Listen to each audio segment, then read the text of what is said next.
시청자 여러분 안녕하십니까. 뉴스7의 김명우입니다. 국제무대에선 이재명 대통령이 숨가쁜 정상회담 일정을 소화하고 있습니다. 이번 굵직한 외교 일정을 통해 이 대통령이 외교적 시험대에 올랐다는 평가가 나오는데 어떤 결과를 도출해내느냐가 중요합니다. 특히 3일 뒤 열리는 한미 정상회담에 더 큰 이목이 쏠리고 있습니다. 지금 이재명 대통령은 이시바 총리와 확대 정상회담을 6시 51분에 마쳤다고 합니다. 당초 6시 30분에 공동 기자회견이 예정돼 있었는데 이도 늦춰지고 있습니다. 시작이 되면 저희가 바로 현지를 연결을 해서 전달해 드리도록 하겠습니다. 자, 그리고 이재명 대통령의 순방 첫날 움직임은 신경희 기자가 전합니다. 한일 두 정상은 생중계로 공개된 확대 정상회담에서 한 목소리로 양국 관계 발전을 강조했습니다. 먼저 마이크를 잡은 일본 이시바 총리는 이란 관계 강화가 전체 지역에 이익이 될 거라며 한미일 협력 강화를 언급했습니다. 日韓の安定的な関係の発展は両国の利益となるものであり、同時に地域全体の利益にもなるものであります。 이 대통령은 한일 두 나라는 앞마당을 같이 쓰는 이웃 같은 관계라며 한일 관계 협력 필요성을 강조했습니다. 국제 질서가 요동을 치고 있기 때문에 가치나 질서나 체제, 이념에서 비슷한 입장을 가지고 있는 한국과 일본이 어느 때보다도 협력 관계를 강화해야 되겠다는 생각이 듭니다. 우리 대한민국 앞서 방일 첫 일정으로 제1동포 200여 명과 5천 간담회를 가진 이 대통령은 제1동포의 애국심을 잊지 않고 보답하겠다며 감사의 뜻을 전했습니다. 이 대통령은 특히 과거 제1교포 간첩 조작 사건을 언급하며 고개를 숙이기도 했습니다. 대한민국의 대통령으로서 대한민국 국가폭력에 희생당한 피해자와 또 가족 여러분께 진심으로 위로의 말씀을 드리면서 공식적으로 다시 한번 사과드립니다. 이 대통령은 또 한일 양국의 교역이 60년간 약 350배 늘었다면서 한일 관계의 새로운 역사라고 강조했습니다. 김혜경 여사는 살구색 한복을 입고 동참해 제1동포들과 과일 주스로 건배를 했습니다. 앞서 이 대통령은 11시쯤 일본 하네다 공항에 도착했고 미야지 다쿠마 외무성 부대신과 김장현 주일대사 대리 등이 공항에 나와 이 대통령을 맞이했습니다. TV조선 신경입니다. 네, 전해드린 것처럼 한일 정상회담이 확대회담 20분 더 연장이 되면서 공동 기자회견도 20분 정도 늦춰지는 그런 상황입니다. 공동 기자회견이 시작이 되면 현지를 연결해서 바로 그 내용 전해드리겠습니다. 한미 정상회담은 사흘 앞으로 다가왔습니다. 우리 외교 통상장관들이 미국으로 속속 건너가 회담 의제를 사전 점검하고 있습니다. 특히 일본과의 정상회담에 당연히 배석했어야 할 외교부 장관이 미국에서 국무장관을 만난 게 눈에 띕니다. 이번 한미 정상회담 핵심 의제들을 집중적으로 들여다봤을 텐데 두 외교 수장의 만남 뒤 양국이 발표한 보도자료 내용을 보면 미묘한 온도차가 느껴집니다. 백대우 특파원이 보도합니다. 어젯밤 급히 미국을 찾은 조현 외교부 장관이 오늘 마코 루비오 미 국무장관과 만나 한미 정상회담에서 중점적으로 논의하게 될 의제들을 사전 조율했습니다. 소위 탐색전을 벌인 건데 외교부는 정상회담에서 논의될 미래지향적 의제와 안보, 경제, 기술 등 다양한 분야의 성과 사업을 점검했다고 밝혔습니다. 루비오 장관은 이 자리에서 이재명 대통령이 미국에 앞서 일본을 먼저 방문한 것은 현명한 선택이라면서 양측의 승리를 안겨주는 건설적이고 생산적인 회담이 될 것으로 기대된다는 말을 한 것으로 전해졌습니다. 미 국무부 토미 피고 부대변인의 짧은 논평은 우리 정부의 원론적 발표를 넘어서는 민감한 내용이 포함됐습니다. 두 장관이 인도태평양 지역 억지력 강화와 집단 부담 분담금 확대 방안 등을 논의했다고 했는데 결국 이번 정상회담에서 이 이슈가 핵심 쟁점으로 떠오를 가능성이 큽니다. 김정관 산업통상자원부 장관과 여항구 통상교섭본부장도 잇따라 카운터파트와 만나 의견을 교환하는 등 회담 준비에 매진했습니다. 한미 정상회담 직전 우리 정부가 긴박하게 움직이고 있습니다.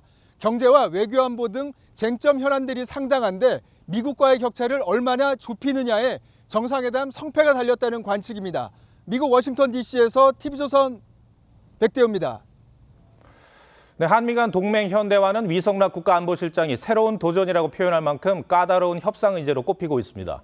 이 트럼프 행정부 내 막강한 영향력을 자랑하는 트럼프 주니어가 이 한국 방위비와 관련해 과거 의미심장한 발언을 한 사실이 뒤늦게 전해졌습니다. 이번 정상회담에 던지는 메시지가 작지 않아 보입니다. 이태영 기자가 단독 보도합니다. 지난해 8월 트럼프 대통령의 장남 트럼프 주니어가 기독교 단체 행사 초청으로 한국을 찾았습니다. 트럼프 주니어는 당시 지인들과 만난 자리에서 아버지의 방위비 관련 철학을 언급한 사실이 뒤늦게 파악됐습니다.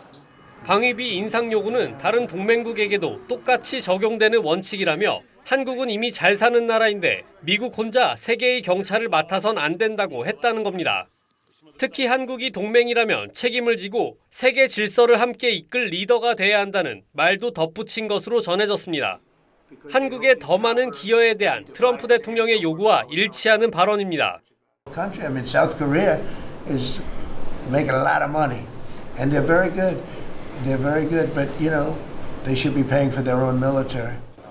우리 정부도 주한미군 방위비는 물론 GDP 대비 2.3% 수준인 국방비 증액 가능성까지 열어두고 협상에 대비하고 있습니다. 방위비를 우리가 1조 5천억을 내고 있다는 것은 사실이니까 가급적 국제적인 흐름에 따라서 늘려가려고 하고 있습니다. 유사시 주한미군을 한반도 주변에 투입할 수 있도록 하는 전략적 유연성 관련 논의도 이번 정상회담에서 이뤄질 것으로 전망됩니다. TV조선 이태형입니다. 네, 한일 정상회담 공동기자회견장으로 마이크 넘기겠습니다. 이번이 처음인 것으로 알고 있습니다. 이란 국교 정상화 60주년인 올해 그와 같은 역사적 방문으로 이재명 대통령을 모시게 된 것을 매우 뜻깊게 생각합니다. 양국을 둘러싼 전략 환경이 어려워지는 가운데 양국 관계 그리고 일본, 한국, 미국 3국 공조의 중요성은 더해지고 있습니다. 이재명 대통령과는 취임하신 직후부터 이 점에 관해 인식을 공유하고 있어 마음 든든하게 생각하고 있습니다. 이번에 이와 같은 셔틀 외교가 시작된 것을 환영합니다. 양국 간에서는 폭넓은 교류가 꾸준히 쌓여왔습니다. 동시에 이웃 나라이기에 어려운 문제도 존재합니다만 일관된 정책을 취해 나갈 것입니다. 대통령님과는 1965년 수교 이래 지금까지 구축된 기반에 입각해서 양국 관계의 양호한 기조 아래 양국 관계를 안정적으로 크게 발전시켜 나가기로 했습니다. 오늘은 대통령과 폭넓은 의제에 대해 매우 유익한 의견 교환을 할 수가 있었습니다. 안보, 경제 안보 분야는 현재 전략 환경하에서 양국 간의 전략적 소통을 강화해 나가자는 데 일치했습니다. 이와 같은 관점에서 일본, 한국의 차관 전략 대화의 조기 개최에 더해 방위 당국 간 대화의 프레임워크도 활용하면서 일본, 한국, 미국 협력이라는 관점에서도 이란 양국 간 협력 강화를 모색해 나갈 생각입니다. 양국에는 지방 활성화, 저출산 고령화, 인구 급감, 농업 재난에 대한 회복력 확보 등 공동의 사회 경제 과제들이 많이 존재합니다. 이번에 그러한 공동 과제에 대하여 양국이 서로 지혜를 공유하고 협력해서 해법을 찾기 위해 양 정부 간의 협의체를 설치하는 데도 일치했습니다.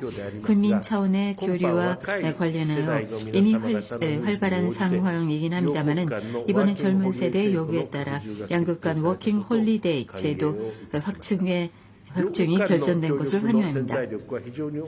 양국 간 협력의 잠재력은 매우 크다고 생각합니다. 경제 분야의 새로운 지평으로서 수소, 암모니아, AI 등에 관한 양국 간 협력을 더욱 추진해 나가는 데서도 의견의 일치를 봤습니다. 오늘 회담에서는 지역 정세에 관해서도 솔직한 의견 교환을 하여 긴밀히 공조하는 데 확인하였습니다. 저는 힘 또는 위압에 의한 일방적 현상 변경 시도에 반대한다는 뜻도 밝혔습니다. 또 핵미사일 문제를 포함한 대북 대응에 대해서도 논의했고 북한의 완전한 비핵화를 위해 일본과 한국 그리고 일한미 3국 지금 현재 이시바 총리가 먼저 마이크 앞에서 양국 정상이 회담한 내용을 정리를 하고 있습니다. 경제 안보 분야에서 현재 전략적인 상황, 소통 강화하자는데 두 정상이 의견을 일치를 했다. 그리고 이재명 대통령이 일본에 온 것 환영하고 이런 얘기들을 언급을 하고 있죠. 지금 스튜디오에 정치부 황정민 기자 나와 있습니다. 자, 황 기자, 이재명 대통령이 앞서서 김대중 오부치 선언을 넘어서는 양국 합의를 만들겠다는 의지를 보였었죠. 예, 그렇습니다. 지난 1998년 이 김대중 오부치 선언의 핵심은 이 과거사 문제에 대한 일본 사죄와 양국 협력 확대 원칙을 명시한 겁니다. 이후 한일 정상회담에서는 이 선언의 정신을 계승한다는 내용이 포함돼 왔고 이번에도 같은 내용이 담길 가능성이 있습니다. 다만 지난 2010년 하토야마 총리가 과거사에 대한 이 반성을 언급한 것에는 좀 미치지 못했다는 평가가 이재명 대통령 얘기를 들어보겠습니다. 이재명 대통령 하시는 얘기를 들어보겠습니다. 그리고 일본 국민 여러분께 감사하다는 말씀을 드립니다. 지난 G7 정상회의 계기 첫 한일 정상회담을 가진 데 이어서 약 2개월 만에 일본을 찾아 이시바 총리와 다시 만나게 돼서 매우 기쁘게 생각합니다. 1965년 한일 국교 정상화 이래로 대한민국 대통령이 취임 후 첫 양자 방문 국가로 일본을 찾은 것은 제가 최초라고 합니다. 이 점도 우리가 한일 관계를 얼마나 중시하는가를 보여주는 매우 중요한 의미라고 생각합니다. 저는 취임 이후에 한일이 앞마당을 함께 쓰는 이웃이자 평화와 번영을 위해 긴밀하게 협력해야 하는 뗄려야 뗄 수 없는 동반자라는 점을 강조해 왔습니다. 또한 양국은 사회, 문화, 환경 등 다양한 분야에서 서로에게 유익하고 도움이 되는 방향으로 협력할 수 있는 최적의 파트너이기도 합니다. 기존 관행을 과감히 탈피하여 국익 중심의 실용 외교를 실천하고 양국이 미래지향적 상생 협력의 길을 함께 열어 나가고자 하는 신념 위에 오늘 일본을 방문하였습니다.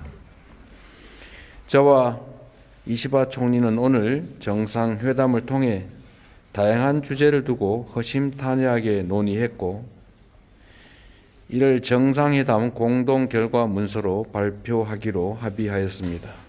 이 또한 17년 만에 처음 있는 일이라고 합니다. 오늘을 계기로 양국 정상 간 셔틀 외교도 재개되었습니다. 이는 민주 대한민국의 복귀 이후 한일 관계가 조속히 정상 궤도에 올랐음을 보여주는 것입니다. 격식에 얽매이지 않고 수시로 방문하고 대화하는 정상 간 셔틀 외교가 한일 외교의 새로운 모델로 정착될 수 있기를 바랍니다. 오늘 회담에서 저와 이시바 총리는 한일 관계 발전 방향과 주요 실질 협력 방안, 한반도 평화와 북한 문제, 주요 글로벌 현안 등에 대해 심도 있게 논의하였습니다. 경제 분야에서는 수소, 인공지능 등 미래 산업에서 시너지를 발휘할 수 있는 협력 방향에 대해서 논의하였습니다. 사회 분야에서는 저출산 고령화, 수도권 집중, 농업, 재난 안전 등 양국이 직면한 공통 과제에 공동 대응할 필요성에 공감하고 정책 경험을 공유하며 해결 방안을 함께 모색하기 위해 당국 간 협의체를 출범시키기로 하였습니다. 인적 교류에서는 1200만 교류 시대를 맞아 한일 청년들이 서로의 문화를 체험하고 이해하는 기회를 넓히기 위해 워킹 홀리데이 참여 횟수를 확대하기로 합의하였습니다. 안보 분야에서는 한반도의 완전한 비핵화와 항구적 평화 구축 의지를 재확인하고 대북 정책에서 긴밀한 공조를 지속하기로 하였습니다. 아울러 급변하는 국제 정세 속에서 흔들림 없는 한일, 한미일 협력이 무엇보다 중요하다는 점에 인식을 같이 하며 한일 관계 발전이 한미일 협력 강화로 이어지는 선순환을 만들어 가기로 하였습니다.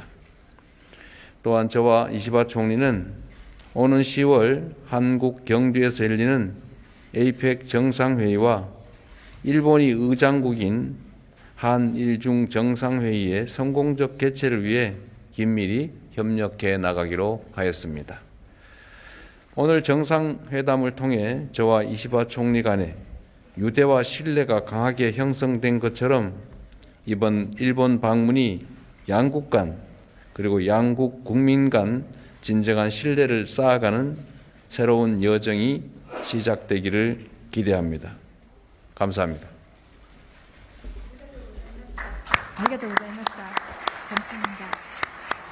네. 양국 정상의 정상회담 합의 내용을 두 정상이 요약을 해서 발표를 했습니다. 이재명 대통령은 이제 한일 관계가 정상 궤도에 올랐다는 점 강조를 했고요. 특히 그 앞서서 이시바 총리는 북한의 완전한 비핵화에 한미일이 3국이 공조를 하기로 했다는 점 분명히 했습니다. 자, 이런 점들 한일 관계를 다시 미래지향적으로 나아가는 데 두 정상이 합의했다는 내용들을 저희가 전해드렸고요. 다시 이제 황정민 기자와 함께 잠시 정리를 좀 해드리겠습니다. 이 대통령이 또 일본 언론과 또 인터뷰를 앞서서 했어요. 이제 역시 이제 경제 분야가 저희들이 이제 관심 사안이고 안보도 물론 그렇습니다만 획기적인 경제 협력을 언급을 했는데 구체적으로 이게 어떻게 전개될 걸로 전망이 됩니까? 일단 조금 전 브리핑 내용만으로는 이 경제 분야에서 어떤 협력을 하겠다 이런 거는 좀 구체적으로 확인할 수가 없습니다. 네. 다만 이재명 대통령이 방금 발표한 대로 이 국익 중심의 실용 외교 또 이 협력 최적의 파트너 이런 단어를 언급한 걸 보면 이 환태평양 경제 동반자 협정 이 CPTPP에 동참할 가능성이 커졌다. 이 정도의 평가는 할 수 있을 것 같습니다. 네. 태평양 연안국의 이 거대한 FTA인 셈인데 2017년에 미국이 탈퇴하고 현재는 일본 주도로 멕시코, 호주에 이어서 영국까지 무려 12개국으로 지금 확대가 돼 있는 상태입니다. 중국의 기술 부상과 미국의 보호무역 기조에 대응하는 이런 효과가 있어서 이 오래전부터 참여하자는 논의가 있었습니다. 예. 하지만 문재인 정부 때는 반일 기조가 워낙 강하다 보니까 이게 흐지부지 됐었고요. 또 윤석열 정부 때도 민주당 반발이 커서 실제 가입 신청까지는 가지 못했습니다. 만약 이재명 정부에서 이 CPTPP 가입이 성사될 경우 문재인 정부와 차별화된 실용 외교의 성과다 이런 평가가 나올 수 있습니다. 예. 다만 시장 개방에 따른 우리 농어민들의 반발 이런 부분은 아직 남아 있는 변수입니다. 이재명 대통령과 이시바 총리가 이제 정상회담을 통해서 합의한 내용들은 저희가 이제 속보로도 전해드리고 있습니다만 지금 방금 나온 내용이라 저희가 좀 더 깊숙하게 분석해드리기는 지금 현재로서는 조금 어려운 부분이 있고요. 예. 내일 아무래도 이 시간에 저희 TV조선의 시사 프로그램과 뉴스7을 통해서 조금 더 정밀하게 전달을 해드릴 수 있을 것 같습니다. 이제 한일 정상회담은 상당히 괜찮게 진행이 된 걸로 느껴집니다. 근데 문제가 3일 뒤에 열리게 되는 이제 한미 정상회담 아니겠습니까? 지금 보면은 미국 정부가 우리 정부에 요구하는 사항이 상당히 많더라고요. 이런 상황인데, 근데 이번 황 기자, 그 한미 정상회담을 앞두고 이시바 총리를 먼저 만난 게 우리에게 좀 도움이 될까요? 예, 물론입니다. 그런 전략적인 판단도 우리 정부가 물론 했을 겁니다. 네. 이 중국을 견제하는 미국의 입장에서는 한일 관계를 강화하는 거 이거 분명히 환영할 만한 일입니다. 이번 방일에는 트럼프 대통령에게 한국은 한미일 협력을 중요하게 생각하는 이 믿을 만한 동맹국이라는 시그널을 주면서 이 대미 협상력을 키우겠다 이런 전략적인 판단도 깔려 있을 겁니다. 또 지난 2월에 이시바 총리는 트럼프 대통령과 협상을 했던 경험이 있거든요. 또 그만큼 실질적인 조언을 듣고 사전에 정보를 얻어가는 그런 네. 효과도 볼 수 있을 겁니다. 알겠습니다. 자, 지금까지 저희가 한일 정상회담 공동 기자회견 내용까지 다 전해드렸습니다. 알겠습니다. 홍정민 기자, 잘 들었습니다. 국회로 가보겠습니다. 재계에서 불법 파업에 시달리고 국내 투자가 위축될 것이라며 수차례 우려를 표해온 노조법 개정안, 이른바 노란봉투법이 국회 본회의에 상정됐습니다. 국민의힘은 이번에도 무제한 토론, 필리버스터로 맞섰는데 민주당은 내일 거대 의석수로 강제 종료시킨 뒤 표결을 강행할 방침입니다. 장윤정 기자입니다.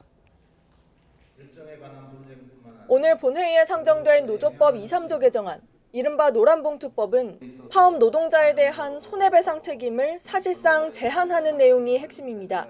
하청노조가 원청업체와 교섭할 수 있게 하고 경영상 판단에 대해서도 파업할 수 있도록 하는 내용도 담겼습니다. 무제한 토론, 필리버스터에 돌입한 국민의힘은 노란봉투법이 노동조합의 대선 청구서라며 결국 일자리 위축으로 이어질 거라고 경고했습니다. 왜 우선적으로 하느냐? 청구서죠, 청구서. 신중해야 되고 특히 대기업들에게 해외로 도망갈 명분을 굳이 줄 필요가 있겠는가?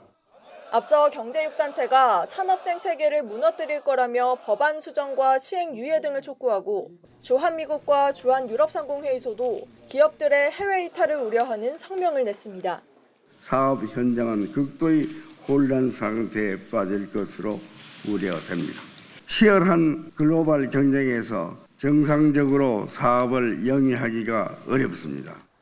하지만 민주당은 노동자의 권리를 보호하는 법안이라며 본회의 강행 처리 의사를 굽히지 않고 있습니다. 중간 착취 구조를 해소하고 원하청 간 대중소기업 간 격차를 줄일 수 있는 획기적인 방안이 바로 노조법 2, 3조 개정이라고 생각을 합니다. 민주당 등 법력과는 내일 180석으로 필리버스터를 종결시킨 뒤 노란봉투법을 통과시킬 방침입니다. 또 곧바로 대주주의 지배력을 약화시킬 수 있는 이른바 더 센 상법 개정안을 상정할 예정입니다. TV조선 장윤정입니다. 내란 특검이 한덕수 전 국무총리를 13시간 넘게 조사했습니다. 특검은 한 전 총리가 12.3 비상계엄이 합법적인 계엄처럼 보이게 하기 위해 국무회의를 소집했다고 보고했지만 한 전 총리는 계엄을 말리려는 의도였다며 부인한 걸로 알려졌습니다. 한 전 총리는 벌써 3차례 소환 조사를 받았는데 특검은 이르면 이번 주말 구속영장을 청구할 전망입니다. 류태영 기자입니다. 한덕수 전 총리가 13시간 넘는 피의자 조사를 마치고 특검 사무실을 빠져나옵니다. 계엄 선포는 언제 받으셨습니까? 계엄 당일에 선포는 보신 건데 왜 못 봤다고 말씀하셨던 거예요? 특검은 한 전 총리에게 합법적인 계엄처럼 보이게 하려고 국무회의를 소집한 것이 아닌지 집중 추궁했습니다. 하지만 한 전 총리는 계엄을 말리려는 의도였다며 혐의를 적극 부인한 것으로 알려졌습니다. 특검은 한 전 총리에게 윤석열 전 대통령의 계엄 선포를 적극적으로 막지 않은 내란 방조 책임이 있다고 보고 있습니다. 또 위증 혐의 적용도 검토하고 있습니다. 앞서 한 전 총리는 국회와 헌법재판소에서 계엄 당일 선포문을 보지 못했다고 밝혔는데 해제 국무회의를 마치고 그리고 사무실로 출근을 해서 제 양복 뒷주머니에 있는 것을 알았습니다. 지난 19일 조사에서는 윤석열 전 대통령으로부터 계엄 선포문을 받았다고 시인한 것으로 알려졌습니다.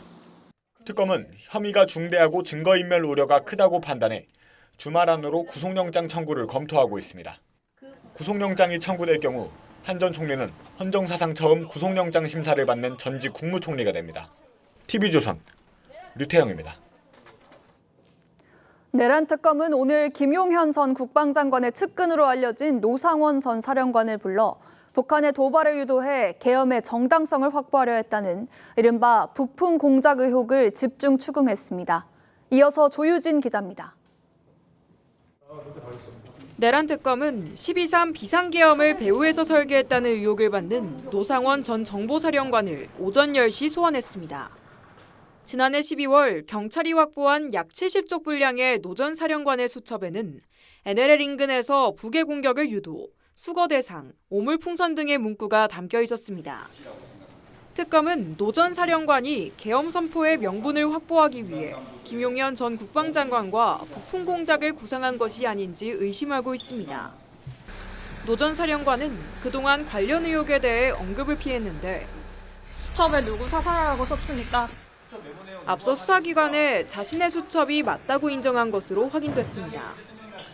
특검은 오늘 조사에서 노 전 사령관을 상대로 수첩에 적힌 내용 등에 대해 집중적으로 캐물었는데 진술을 거부하진 않은 것으로 전해졌습니다. 특검은 내일도 노 전 사령관을 불러 부품 공작 의혹과 제3자 내란 방조 의혹을 조사할 방침입니다. 한편 김건희 의혹 특검은 모레 김건희 여사와 건진 법사를 동시 소환하는데 이들의 진술이 엇갈리는 점이 없어 대질 조사 가능성은 낮아 보입니다. TV조선 조유진입니다. 변사 사건 처리 현장에서 고인이 착용하고 있던 20돈짜리 금목걸이가 사라졌다는 소식 전해드렸죠. 경찰이 수사에 착수했는데 목걸이를 훔친 범인이 시신 검안에 참여했던 검시 조사관으로 드러났습니다. 왜 이런 일을 벌인 건지 김동영 기자가 취재했습니다. 인천의 한 빌라에서 50대 남성이 숨진 채 발견된 건 지난 20일. 단순 변사 사건이었습니다. 기동 수사대차, 본부차, 헌도 2개 세대서 있습니다. 그런데 시신이 차고 있던 20돈짜리 금목걸이가 사라지면서 절도 사건이 추가됐습니다. 당시 현장에는 경찰관 4명과 검시조사관 1명만 출입이 가능했습니다. 부랴부랴 거기 현장에 있었던 사람들이 다 모여갖고 신체 수색을 한 거예요, 서로가 그냥. 근데 안 나왔어요. 하지만 어젯밤 검시조사관이 긴급 체포됐습니다. 순간 욕심이 생겨 목걸이를 훔쳤다고 자수한 겁니다. 이 조사관은 목걸이를 신발 속에 넣어 몰래 가지고 나온 뒤 주거지에 보관한 것으로 드러났습니다. 비닐팩 거기다가 넣어서 집에 싱크대 밑에 넣어놨더라고요. 해당 조사관은 3년 동안 일해왔지만 지금까지 관련 신고 이력은 없는 것으로 확인됐습니다. 경찰은 금목걸이를 압수하고 사안의 중대성을 고려해 구속영장을 신청할 예정입니다. TV조선 김동영입니다. 강원도 강릉의 숙박시설에서 불이 나 투숙객 20여 명이 대피하는 일이 벌어졌습니다. 미처 대피하지 못한 1명이 숨지고 6명이 다쳤습니다. 서울 성북구의 주택에서도 불이 났는데 진화에 1시간이 넘게 걸렸습니다. 사건 사고 소식 황재영 기자입니다. 건물 정면 창문에서 시커먼 연기 기둥이 뿜어져 나오고 옆쪽 창문에선 시뻘건 화염도 치솟습니다. 연신 소방호스로 물을 쏘아보지만 불길은 쉽게 잦아들지 않고 창문에서 타다 남은 잔해물도 쏟아집니다. 오늘 아침 10시 15분쯤 서울 성북구의 한 다세대 주택에서 불이 났습니다. 3층인데 여기 많이 났어요. 구른 색깔이 주택에 그냥 건조로 구른 거예요. 주변에 냄새 많이 났어요. 신고를 받고 출동한 소방당국은 약 1시간 10분 만인 오전 11시 25분쯤 불을 완전히 껐습니다. 이 불로 인명피해는 없었지만 인근 주민 4명이 대피했고 건물 내부는 시커멓게 탔습니다. 소방대원들이 사다리를 설치해 건물 안에 있던 사람을 구조합니다. 그 아래쪽 건물 내부에서 새빨간 불길이 가득합니다. 어젯밤 11시 45분쯤 강릉 주문진의 한 모텔에서 불이 나 건물에 있던 28명이 대피했습니다. 불은 1시간 30분 만에 완전히 꺼졌지만 투숙하던 50대 남성이 숨지고 6명이 화상과 연기 흡입 등으로 병원에 옮겨졌습니다. 심정지 발견돼서 저희가 이송을 했는데 아마 사망 판정을 받으시. 경찰과 소방당국은 불이 건물 2층에서 시작한 것으로 보고 화재 원인을 조사 중입니다. TV조선 황재영입니다. 치매 환자 수가 매년 늘어나며 실종 사건도 함께 증가하고 있습니다. 폭염 속에 길을 잃고 헤매다 숨진 채 발견되는 일까지 종종 발생하는데요. 치매 환자의 실종을 예방하거나 빠르게 찾을 방법은 없을지 장혁수 기자가 늘어나는 치매 환자 실종에 오늘의 포커스를 맞췄습니다. 지팡이 하나에 의지해 집을 나선 어르신. 위태롭게 계단을 내려가고 도로를 가로지르더니 야산으로 들어갑니다. 치매를 앓던 이 어르신은 무려 76시간이 지나 산비탈 나무 그늘 아래서 발견됐습니다.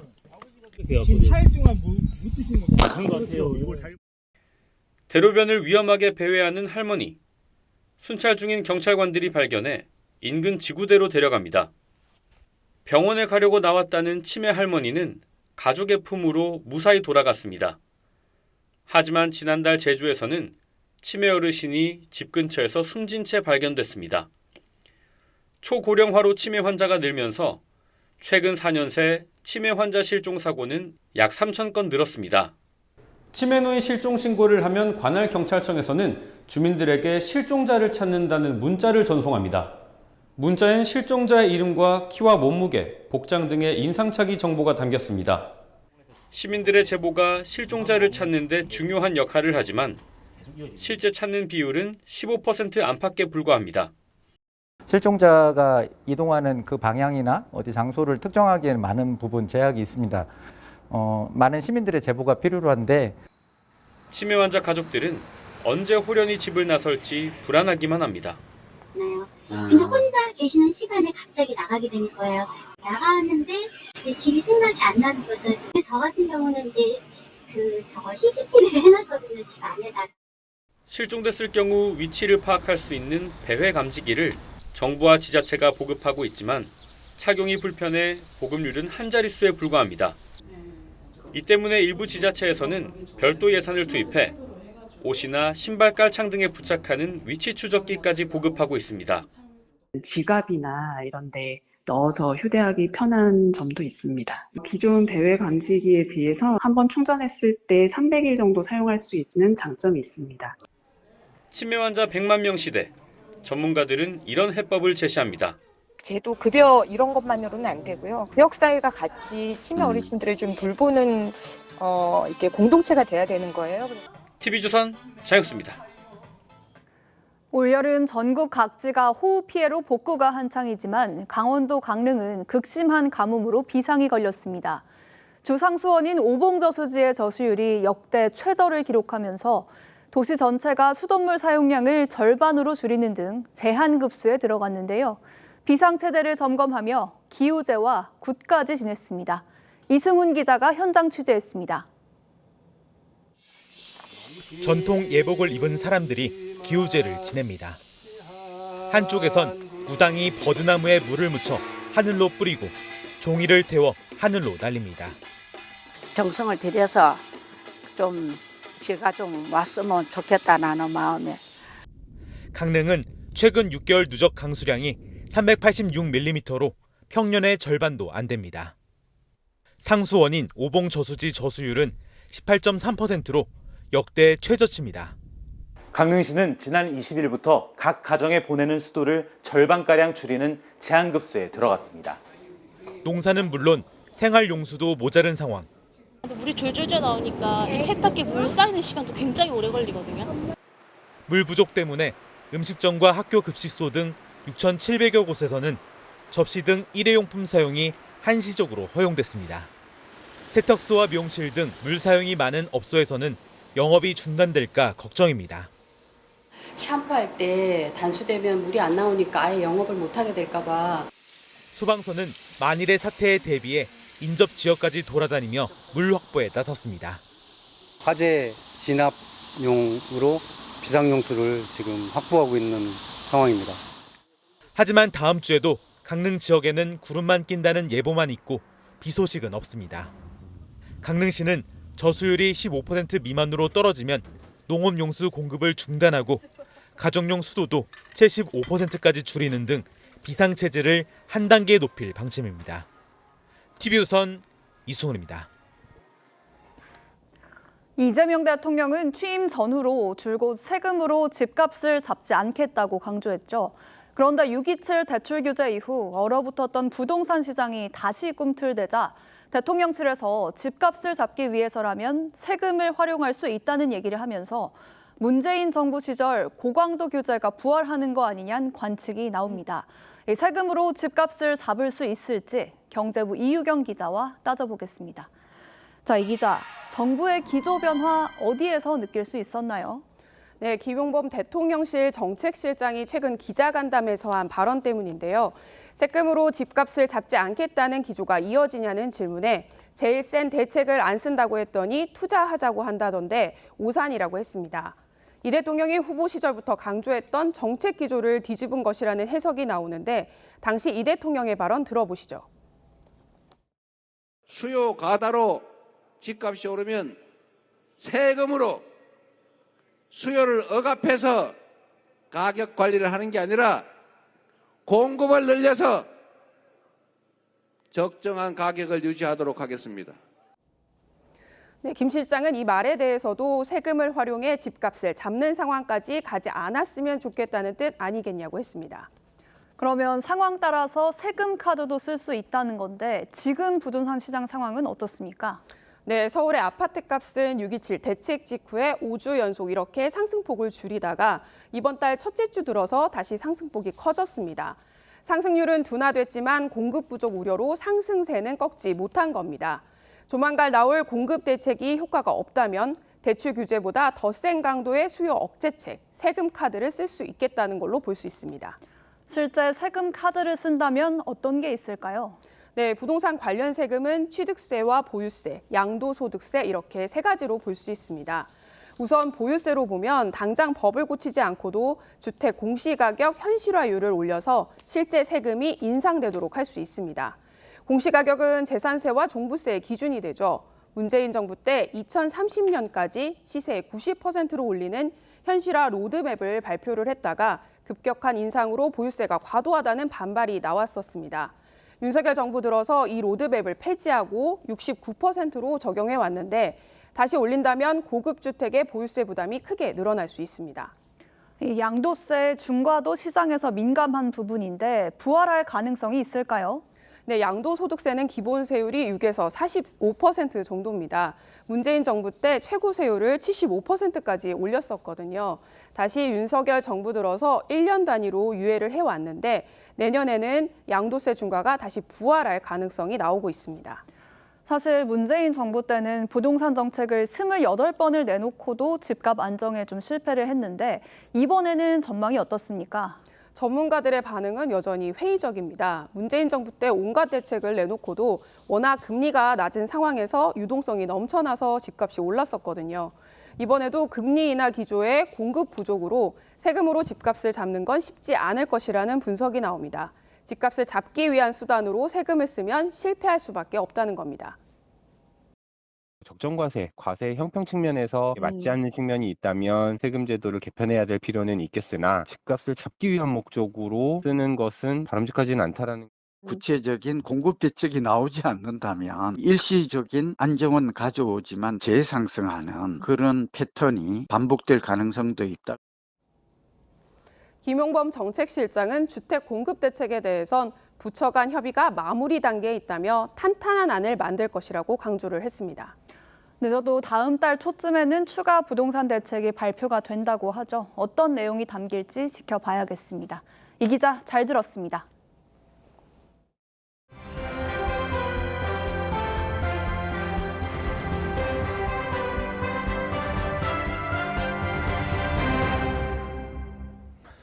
트럼프 대통령의 거센 압박에도 꿈쩍하지 않았던 파월 미 연준 의장이 다음 달 금리 인하 가능성을 시사했습니다. 이 파월의 발언에 뉴욕 증시와 가상화폐가 급등하면서 시장이 크게 환호했습니다. 윤서화 기자입니다. 제롬 파월 미국 연방준비제도 의장이 성장률 둔화를 언급하며 물가보다 고용 안정이라는 목표에 무게를 두겠다는 뜻을 분명히 했습니다. 그러면서 금리 정책 조정 가능성을 언급했습니다. This unusual situation suggests that downside risks to employment are rising. And if those risks materialize, they can do so quickly in the form of sharply higher layoffs and rising unemployment.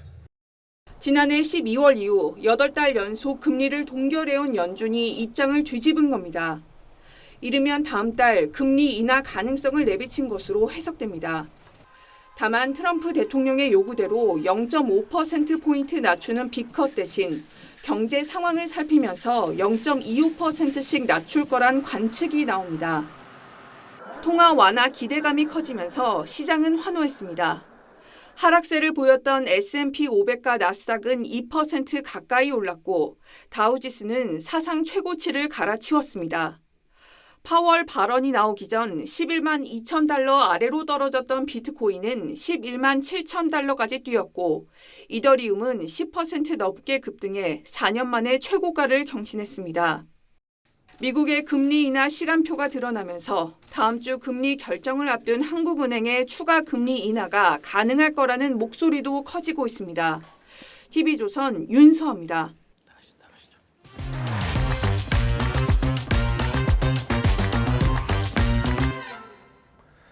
네, 선물로 받은 금반지나 장신구들 하나쯤은 있으실 텐데 금에는 이자가 붙지 않아서 대부분 장롱 깊숙한 곳에 묵혀두고 가격이 오르기를 바라는 경우가 대부분입니다. 그런데 은행에 금을 맡길 경우 이자가 붙는다면 어떨까요? 돈이 보이는 경제, 오늘은 금 투자의 진화를 노도일 기자가 취재했습니다.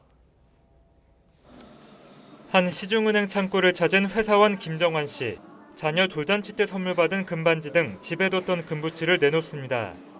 3개 지금 중량 확인해 보겠습니다. 총 무게는 32g, 약 480만 원어치입니다. 해당 은행은 이 금을 운영해 1년 뒤에 같은 무게의 골드바와 함께 1.5%의 이자를 지급합니다. 금 투자에 관심이 많아서 금 관련된 것들 현물 투자를 좀 많이 했었는데요. 안정적으로 보관해주고 그리고 이자도 준다고 해서 금은 이자가 없어서 그동안 대부분 장롱 속에 묵혀뒀는데 이제는 이자를 받을 수 있게 되는 겁니다. 금을 그냥 집에 두는 것보다는 밖으로 꺼내서 상품을 가입함으로써 우리나라 경제 전체적으로 거래 활성화에 기여를 할 수 있습니다. 1년 전 1g당 10만 원 선에서 거래되던 금값은 현재 15만 원을 넘보고 있습니다. 일부 글로벌 투자은행은 올해 1g당 16만 5천 원 선까지 오를 거란 전망도 내놓고 있습니다.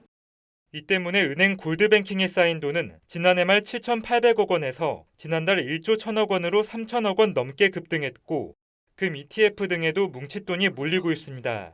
금리가 내려가는 사이클에서는 인플레이션이 언제든지 다시 또 떠벌릴 수 있는 상황들이 생기기 때문에 이걸 해지하는 데 가장 좋은 자산도 금이다라고. 사서 묵혀두면 돈이 된다고 했던 금 투자. 이제는 이자를 받을 수 있는 새로운 영역으로 진화하고 있습니다. TV조선 노도일입니다.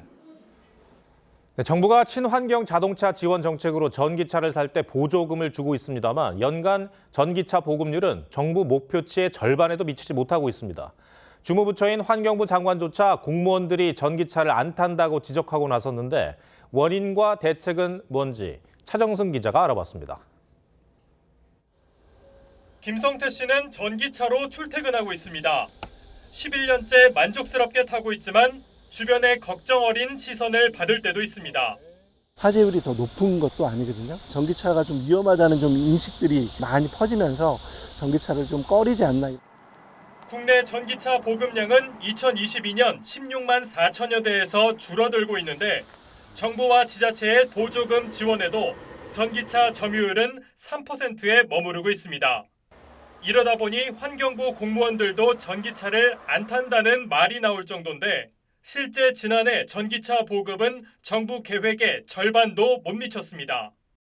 지난해 환경부는 전기차 33만 9천여 대 보급을 계획했지만 실제 보급량은 15만 7천여 대로 목표치의 46%에 그쳤습니다.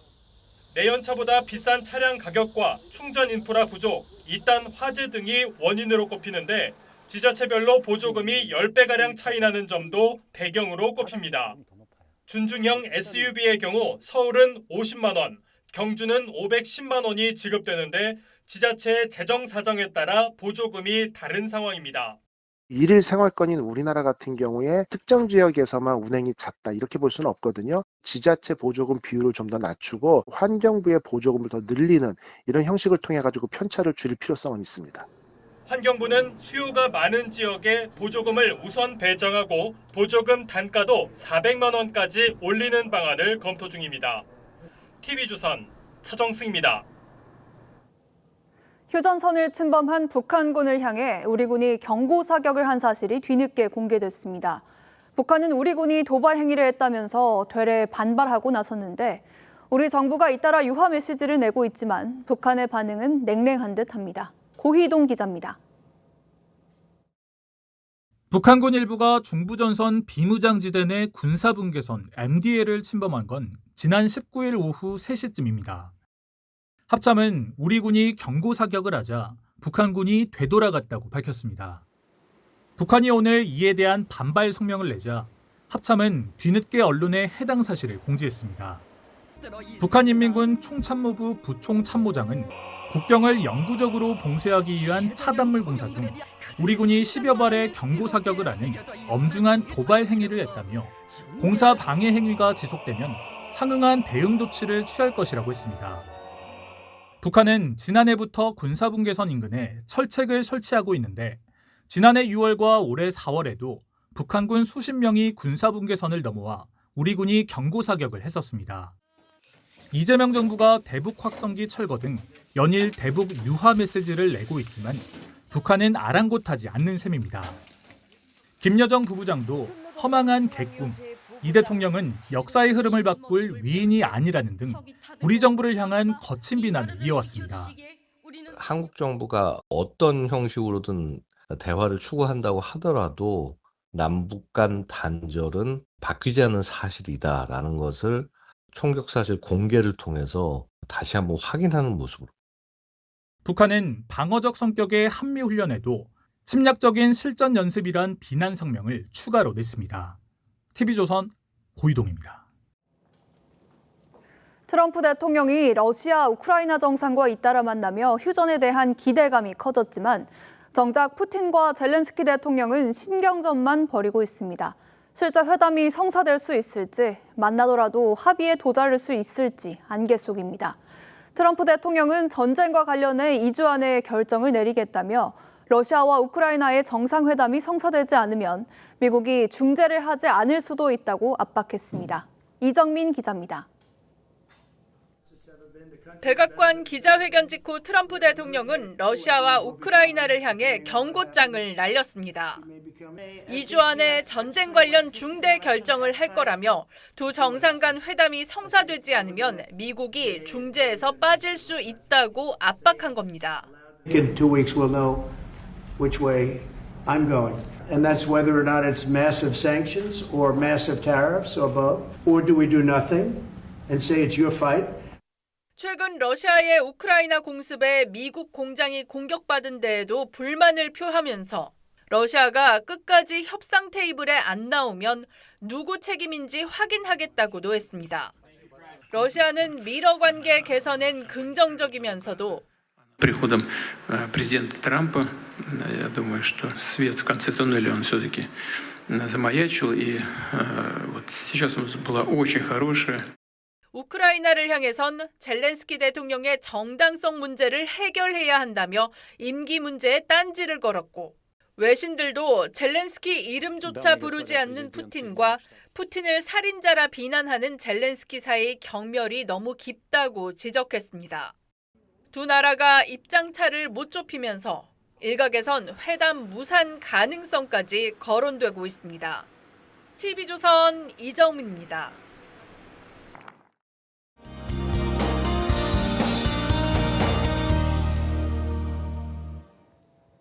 보이는 장면은 오늘 제주 김영 해수욕장에서 해수욕을 즐기는 피서객들의 모습인데요.